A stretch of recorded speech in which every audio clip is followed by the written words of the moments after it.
Ang anghel ng Panginoon ay nagbalita kay Santa Maria.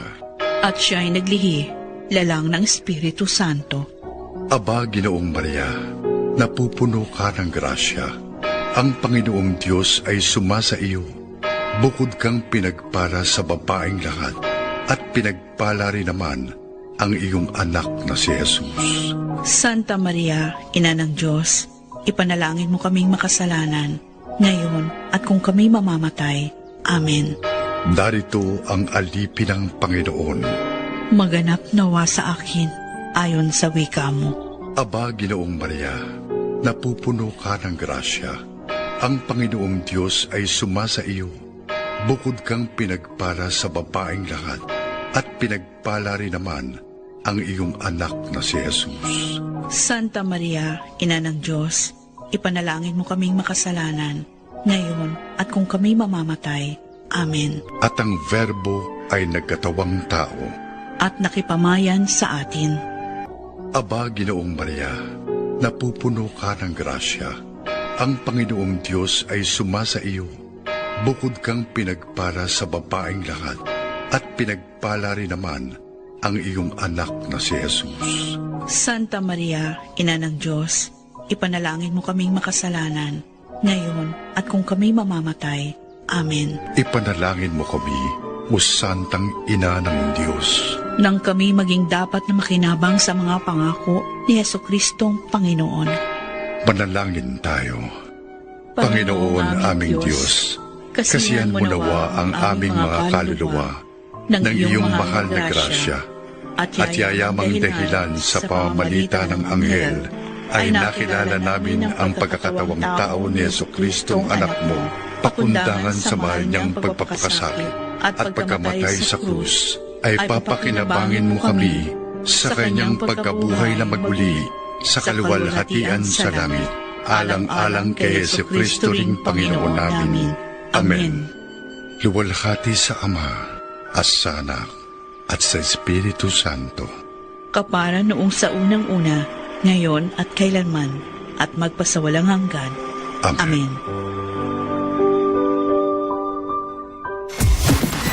Mga kalamaw, 3 taon na tayo magkakasama sa huntahan, musika at lahat ng kakulitan.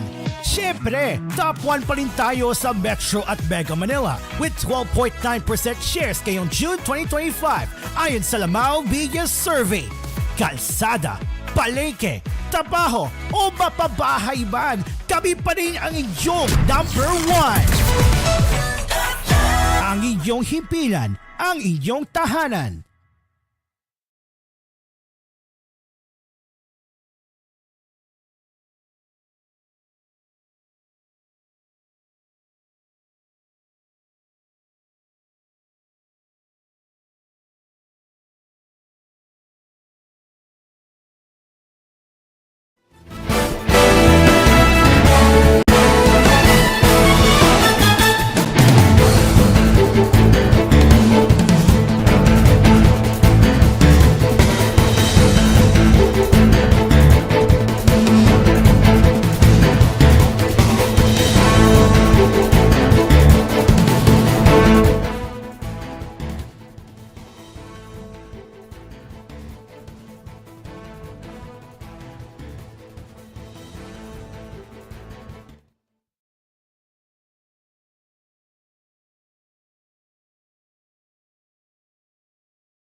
Per liter, respectively.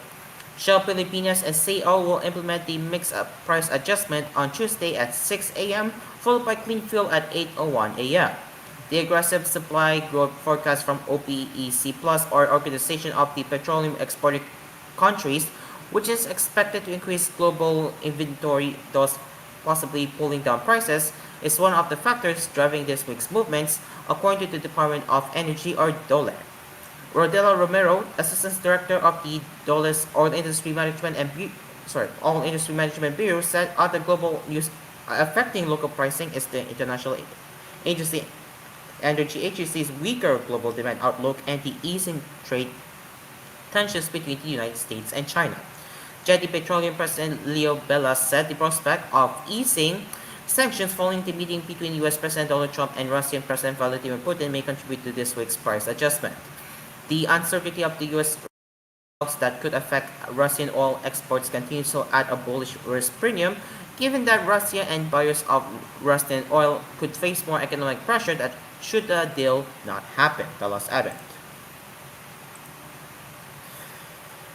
Now, for the national headlines, the deliberations on the 6.793 trillion pesos proposed national budget for 2026 formally started on Monday as the House of Representatives kicked off discussions amid calls for greater transparency on the budget-making process.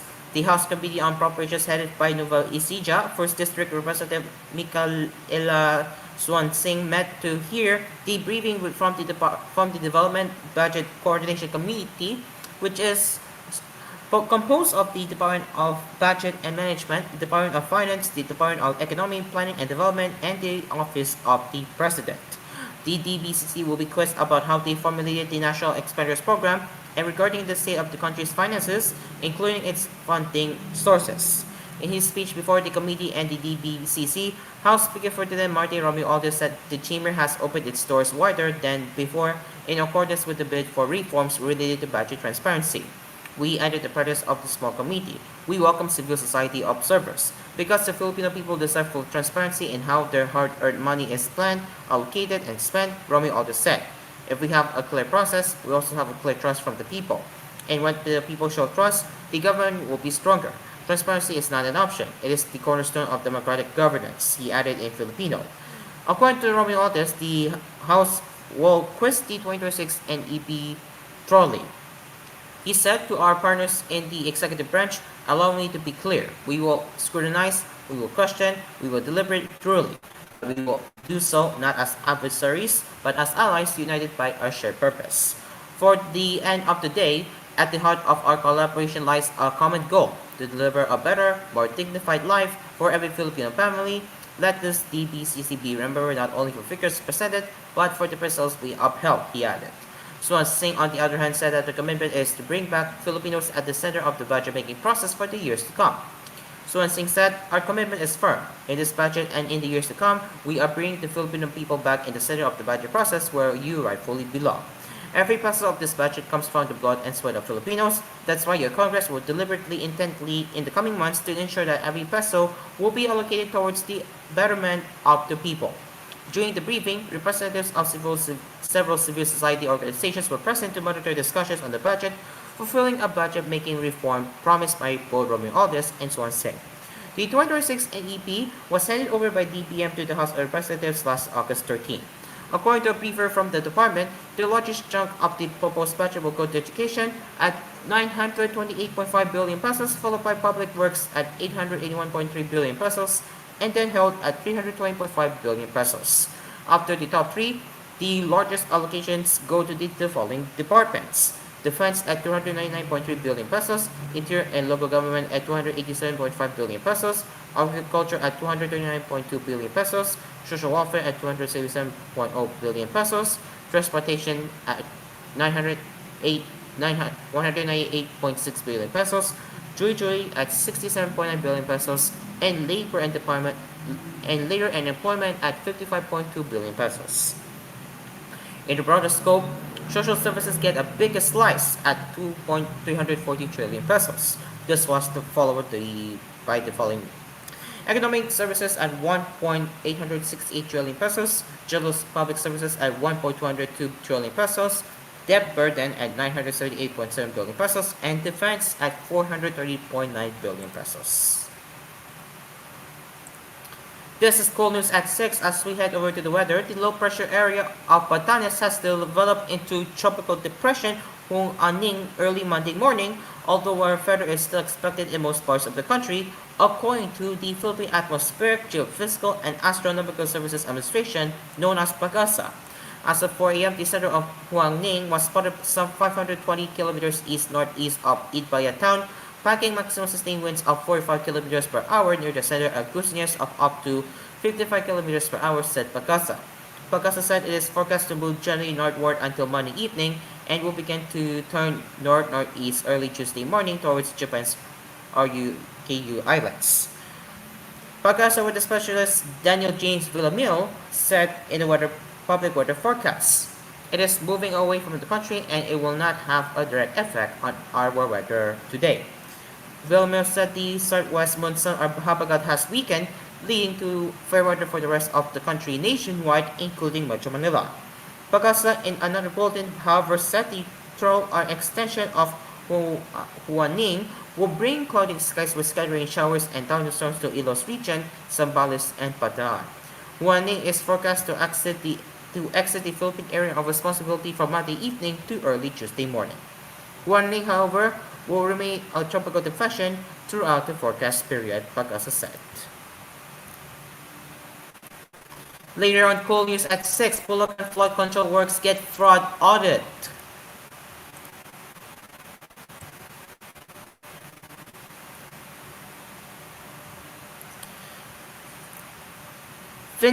Senator Vincent Tito Soto III refers bill on 14-month pay. And in showbiz entertainment news, Beanie files cybercrime complaint versus uploader of spliced street food video. It is now 6:12 in the evening as we will be returning for more latest news headlines right here on koolNews at 6. Stay along with us. We will return after the break. We will be right back.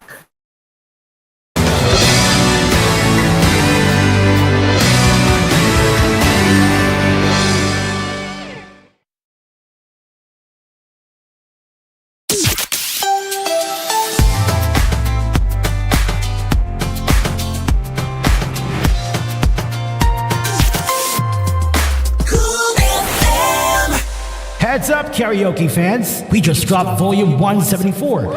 Packed with monthly hottest new songs you've been waiting for. Whether you're a karaoke pro or just love to sing your heart out at home, we've got you covered.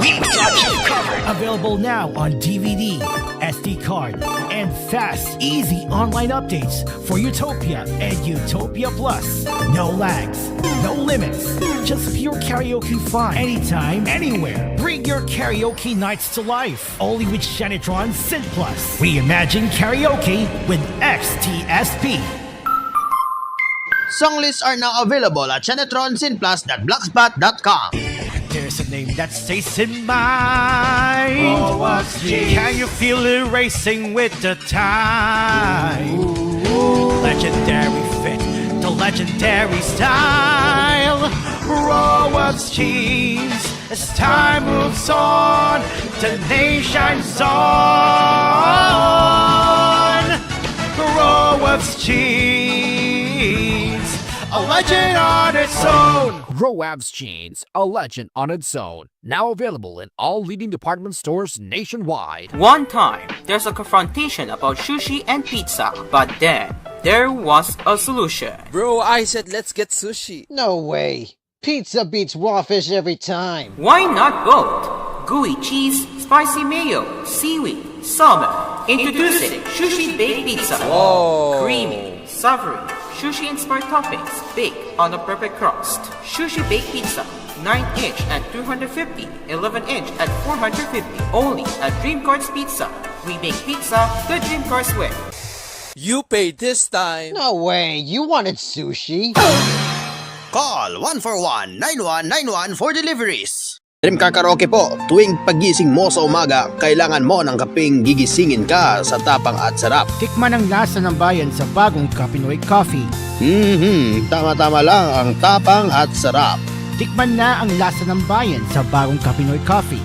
If it's coffee, it's Kapinoy Coffee. Masarap na coffee. If it's coffee, it's Kapinoy coffee. Also available, Kapinoy Coffee 3-in-1 and Pure Creme. Bili na sa inyong mga suking tindahan.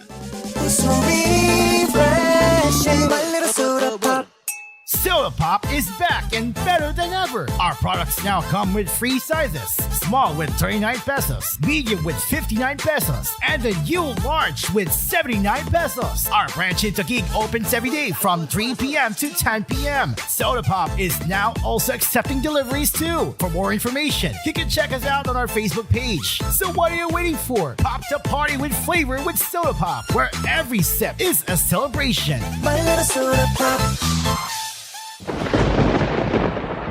Ngayong tag-ulan, siguraduhin mong protektado ang iyong tahanan mula sa tagas. Gamitin ang Minto Typhoon Resistant Sealant. Subok sa tibay, siguradong kapit kahit sa pinakamalalakas na ulan. Para sa bubong, bintana, pader at kahit saan man may tagas, Minto ang sagot. Minto Sealants, tunay na tatagal mula sa True Tone. Tumigas ba ang junjun mo?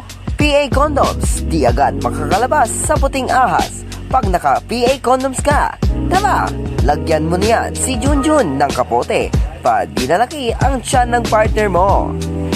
Mabibili ninyo ang kapote pa kay Junjun sa Jor A Supermarket at sa mga suki ninyong tindahan at mall malapit sa inyong lugar. Nako, 20 pesos lang yan. Bili na! New, ang sarap ng onigiri sa Melody Mart.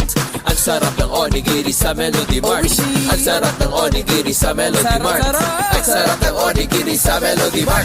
Subukan niyo na ang Melody Mart Onigiris. Maraming fillings na pwedeng pagpilian. May classics, locals, at premium fillings na suwag magpapasaya ng sanyo. Overload onigiri sa Melody Mart. Overload onigiri sa Melody Mart.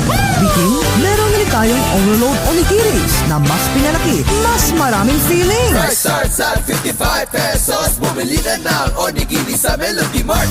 Melody Mart Onigiris. Price starts at 55 pesos. Available in Melody Mart outlets nationwide. Beat the heat with Init Deals ni Asparagus. Init Deals ni Asparagus. Feeling the summer burn? It's time to chill. Literally. Buy one, take one on selected split type aircon. Get a cool 50% off on high efficiency inverter aircon. Whether you're cooling one room or the whole house, Aspire has you covered. Beat the heat. Save big. Visit your nearest branch or shop online now at aspireaircons.ph. Aspire, the air conditioning expert. Tried, tested, trusted by Asparagus. Here's a DOH reminder for your health to do your part. Bago bumiyahe, dapat full gear on palagi. Helmet para sa nakamotorsiklo. Check. Seatbelt para sa nakasasakyan. Check. Car seat para sa mga bata. Check.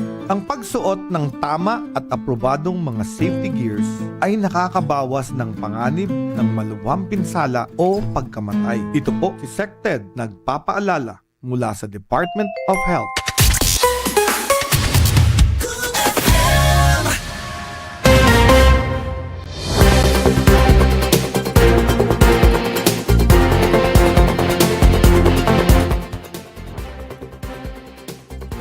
You're still with us right here on koolNews at 6. It is now 6:18 in the evening.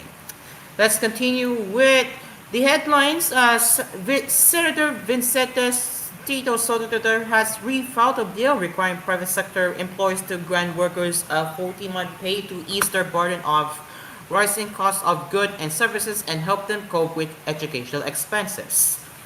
The Chambers minority leader also suggested that the 13-month pay be released by June.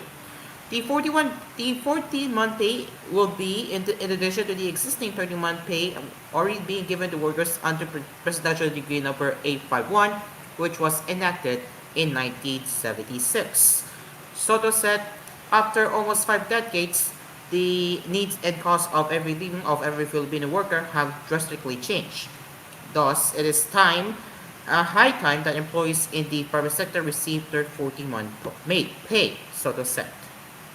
Under Soto's refiled Senate Bill number 193, the minimum amount of the 14-month pay shall not be less than 1/12 of the total basic salary earned by an employee within a calendar year.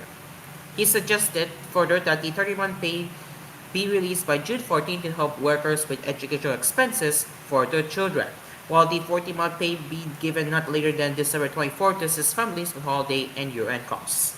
His proposed law will cover all non-government rank and file employees, workers under the Kasambahay law, and others already entitled to 13-month pay, provided they have worked for at least 1 month during the calendar year. But distressed companies, nonprofit institutions suffering from major income declines, and employers already providing a 40-month pay or its equivalent will not be required to give additional pay under Soto's measure. The bill has exemptions for qualified employers so as not to burden struggling businesses as they are equally important for our economy, he stressed. Soto said that the bill supports employees while weighing down employers.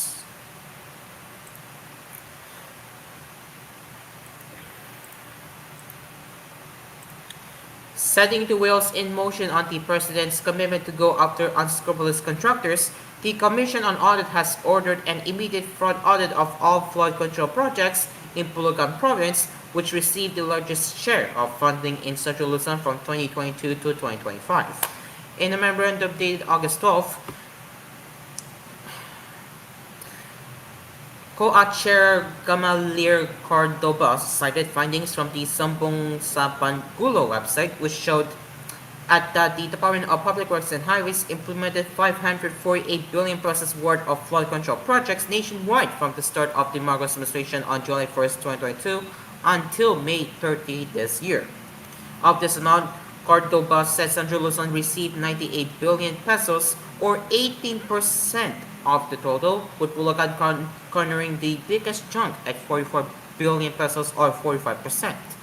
Given the critical issues raised by President Ferdinand R. Marcos Jr. regarding the implementation of these projects, particularly in the province of Bulacan, a fraud audit is an immediate and unequivocal necessity, Cordoba said. He directed supervising auditors or auditing leaders in TVH district engineering offices in Central Luzon to submit all relevant documents in their hands to the Fraud Audit Office. He also ordered them to ensure the availability to assist the fraud audit teams at any time during the audit. The memorandum, made public during the weekend, came days after Marcos inspected a botched 96.4 million pesos dike rehabilitation project in Calubit, Bulacan on August 15. The COA's action also follows the administration's ongoing investigation of all 9,855 flood control projects implemented by the DPWH since 2022. Earlier last week, the President unveiled a database of these projects through the Sampangulo online portal, which allows the public to submit reports on the status of flood mitigation measures in their areas.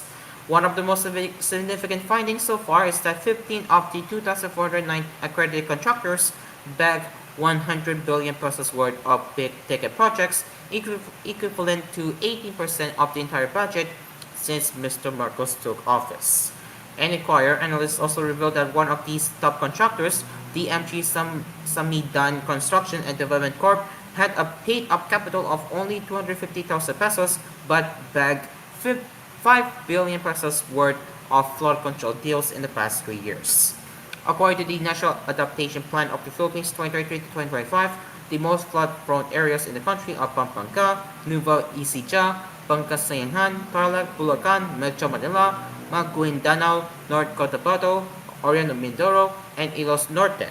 The documentation also showed that Bulacan topped the list of provinces with the most flood control projects at 668, followed by Cebu 414, Isabela with 341, Pangasinan with 313, and Pampanga with 292. Completing the top 10 are Albay with 273, Yete with 262, Tarlac with 258, Camarines with 252, and Ilos Norte with 224. Meanwhile, former Senate President Franklin Dillon on Sunday said that independent agencies and non-Congress should take the lead in investigating the projects. In an interview with Radio DCWB, Dillon said he doubts whether Congress can credibly investigate the multi-billion flood control deals. The COA and the Ombudsman should take the lead, he said. The COA's function is to exert accountability, while the Ombudsman is the agency that files in the grave cases. He said, for me, without casting aspersions, what's difficult is that people won't believe the result of a congressional investigation because these are the same people, right? Because whatever you say, the congressmen and the senators, they are the ones who place budget insertions, then they will also be the one to investigate. Flood control has emerged as one of the fastest growing items in the national budget. The allocation sets at 348.6 billion pesos under the 2025 General Appropriations Act and 224.8 billion pesos in 2024, or roughly 590 billion pesos in just 2 years. Under the recently submitted 2026 National Expenditures Program, the allocation for flood control projects is 275 billion pesos, the launch said. By comparison, the allocation for flood control projects in 2016, the last year of the Aquino administration, was 64.2 billion pesos, according to the former Senate leader who previously chaired the Senate Committee on Finance. The current budget is about 5 times higher than that figure, he noted. The law also called for the abolition of district engineers in the DPWH, saying their functions only duplicate those of regional directors. He said, the truth is, the district engineer ignores the regional director. The usual excuse, this is the money of a congressman, this is the money of the senator. This means they should no longer interfere. Last week, Baguio City Mayor Benjamin Magalong also underscored the importance of creating an independent body to probe flood control projects. Magalong said, what is important here is the creation of an investigating body because it cannot be Congress who would investigate. What even is the use of the words, you should be ashamed? The message of the president was directed to those in Congress, meaning the abnormalities is somewhere inside the Congress. So what is their moral ascendancy to conduct an investigation? And finally, as we head over to showbiz entertainment news now, the members of the Filipino girl pop group BINI launched a criminal complaint for cybercrime law violation before the prosecutor's office of Santa Rosa, Laguna against the uploader of a spliced video where they tried Filipino food that fueled online hate against them. The P-pop group's complaint was made public in an Instagram post by the group's lawyer, Jolie Villanueva Alonso, and was reported by ABS-CBN News on Monday, August 18, wherein members Joanna, Aya, Colette, Maloy, Gwen, Stacy, Biga, and Sheena could be seen taking their oath before an officer of the court. BD members are contract artists of ABS-CBN. Alonso opted not to state the name of the respondent, but mentioned in her post that the person is being charged for committing unjust vexatification under Article 287 in relation to Section 4B and 6 of Republic Act 10175 or the Cybercrime Prevention Act of 2012. The respondent is subjected to prison mayor or imprisonment of 6 years and a day to 12 years. BD Scam is also seeking damages amounting to 1 million pesos for each member or a total of 8 million pesos for the outlet. She said this emanated from the splicing of a 25-minute video of the BD members trying and raiding Filipino street food. The uploaded spliced version was cut to 2 minutes and only showed the negative reactions, completely changing the show's narrative. According to Alonso, the spliced video fueled online hate and bashing against the female Otet, citing forms of personal attacks, name-calling, and grave insults. The malicious splicing of the video unjustly threw them in a bad light, causing irreparable emotional and mental distress, she said. It must be remembered that freedom to post online is not an absolute right and must be accompanied by truth, accountability, and responsibility. Right to free speech ends when it starts to malign reputations or cause harm and damage upon others, she continued. PD's legal counsel said the girl group's complaint is a way of responding to the digital form of abuse. BINI is taking a strong stance against this digital form of abuse, which is prevalent. Literally anyone may fall victim. In following this case, BINI stands as a voice in fighting for all those who remain unheard, Alonso said. The female outlet made headlines after participating in the People vs. Food video where they tried and raided Filipino snacks. This led her to being subjected to multiple spliced videos on social media. Earlier this month, also hinted that the People Powerhouse will file a complaint against an unnamed individual. Ladies and gents, it is now exactly 6:30 p.m. And just a heads up, after koolNews at 6, there will be the replay of the Bayern Quarter Plus 2 as announced by TQ Plus 2 hosts, because one of TQ Plus 2 hosts are on leave as we speak. So, except August 20, which is Marco's early birthday special, which is that date where TQ Plus 2 will go live at that time. And that is all for koolNews at 6. We will be returning with koolNews Primetime later at 11 p.m. where we will recap the news headlines before wrapping up your day. You can also send us your comments, suggestions, and feedback through our email at tvh.philippines.news@gmail.com. This has been koolNews at 6. I'm Caro. Up next is the rerun or replay of the Bayan Quarto Plus 2. We will see you later. Good evening.